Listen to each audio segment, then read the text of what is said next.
की राष्ट्रीय अध्यक्ष आदरणीय बहन जी के प्रति आभार प्रकट करता हूँ कि मेरे जैसे एक छोटे से कार्यकर्ता को प्रदेश की जिम्मेदारी देकर मध्य प्रदेश में बहुजन समाज पार्टी को जो है तो बढ़ाने का दायित्व सौंपा है।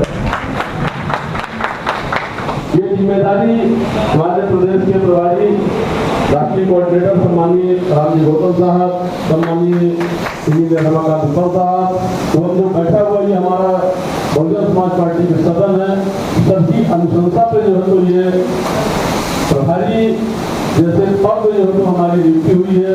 इसलिए मैं पूरे सदन को जो है तो आभार प्रकट करता हूँ, धन्यवाद देता हूँ और विश्वास दिलाता हूँ कि इस मिशन मूवमेंट को बढ़ाने के लिए जो बहन जी का दिशा निर्देश होगा, जो हमारे रामजी साहब गौतम जी का जो है निर्देश होगा, उसका जो है जमीन से जो है तो हम लोग लागू करने का जो है तो पूरा प्रयास करेंगे। बाकी हमारे बारे में तो माननीय सांसद जी ने ही बता दिया। थोड़ा समय भी पुरानी पृष्ठभूमि में जरूर बात रखूंगा। हम जैसा कि अभी 15 साल से तो विधानसभा का चुनाव लड़ रहे हैं, चुनाव जीते नहीं, लेकिन जो सत्ता में सरकार रहती है उससे जरूर हरा देता है। और हमारी विधानसभा ब्राह्मण बाहुल सीट है। हमारे यहाँ 1 लाख ब्राह्मण मतदाता है, 2,40,000 मतदाता में से 1 लाख वही है। बाकी जो है तो क्षत्रिय समाज के आते हैं, खासकर हमारे यहाँ एसटी में जो है तो आदिवासी कोल समाज के लोग ज्यादा है। और वर्तमान में जो सरकार है निश्चित तौर पे कोल समाज के लिए लालीपाप दिखा के लाडली के नाम पे तरह तरह योजनाएं लॉन्च करके इस समाज को भ्रमित करके बहुजन समाज पार्टी का नुकसान करते आ रहे हैं।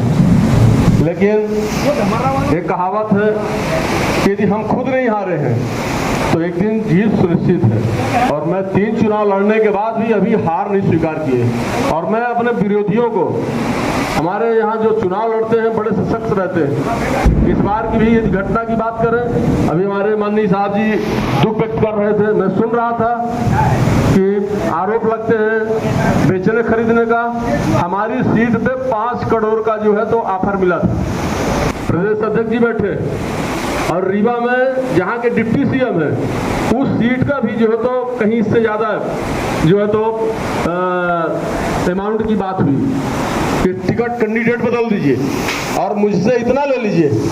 लेकिन धन्य हमारे प्रभारी जी, उन्होंने एक ही उनको संदेश दिया और जवाब दिया, मुझे जो है कार्यकर्ता चाहिए, मुझे जो है टिकाऊ चाहिए, जिताऊ चाहिए, मुझे जो है हायर करने वाला नेता नहीं चाहिए। इतना बड़ा त्याग आपने दिखाया। जबकि चाहते साहब तो बहुत पैसा मिल जाता रीवा से, बहुत पैसा मिल सकता था, लेकिन कहीं जो है अपने जो सोच थी, जो 5 साल साहब ने जो तो कार्यकर्ताओं की मीटिंग में, पदाधिकारियों की मीटिंग में विश्वास दिलाते थे कि कुछ भी नहीं होने वाला है, जो काम करेगा वही चुनाव लड़ेगा, और यही हुआ। इस बार का यदि देखें पूरे प्रदेश में तो कहीं से भी आवाज नहीं आई कि टिकट के बंटवारे में कहीं पैसे का लेन देन हुआ। विरोधी है, विरोधी हल्ला करता है, लेकिन उसको कहीं आज तक साक्ष्य नहीं मिला। तो मेरा तो आप सब लोगों से ये कहना है कि अफवाहें जो हैं इस पर पढ़ने की जरूरत नहीं।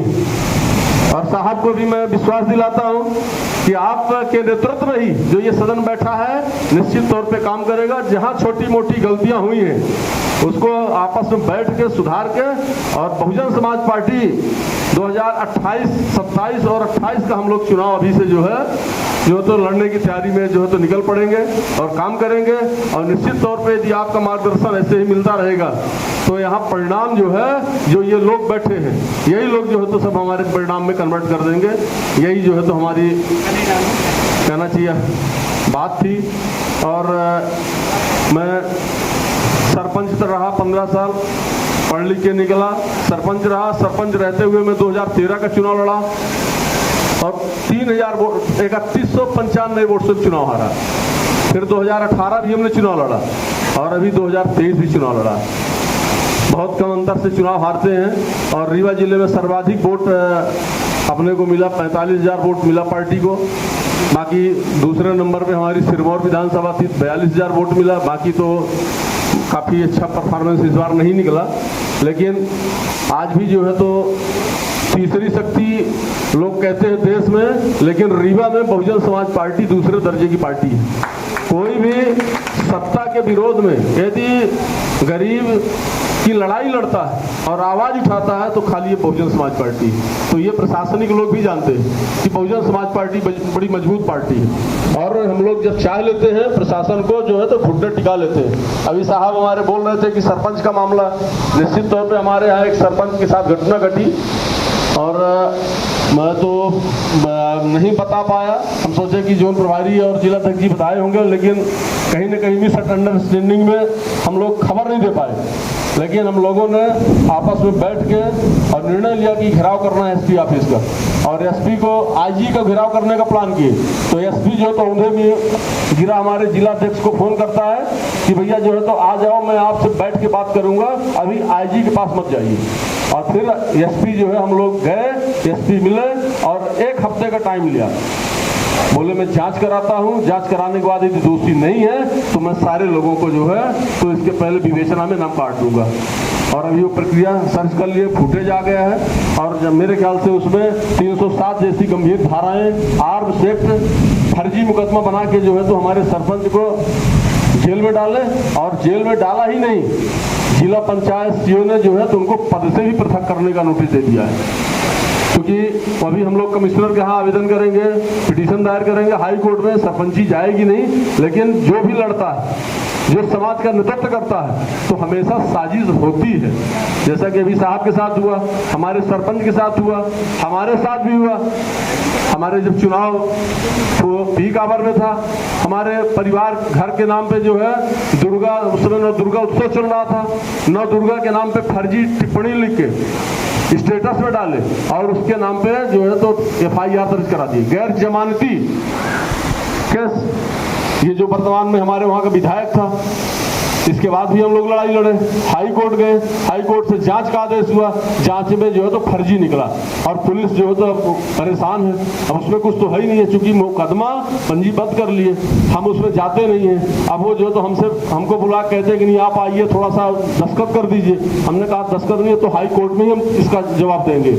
तो हमेशा जो है सत्ता की लड़ाई में जब सामने वाला जो की ताकत बड़ी है तो विरोधी निश्चित तौर पे कीचड़ उछालने का काम किया है, लेकिन हम लोग उससे घबराएंगे नहीं और साहब के नेतृत्व में हम लोग मध्य प्रदेश को पुनः खड़ा करेंगे। इन्हीं सब बातों के साथ मैं अपनी बात को विराम देता हूँ। जय भीम, जय भारत, जय Bahujan Samaj. Hey there. Subscribe to my channel and also press this bell icon.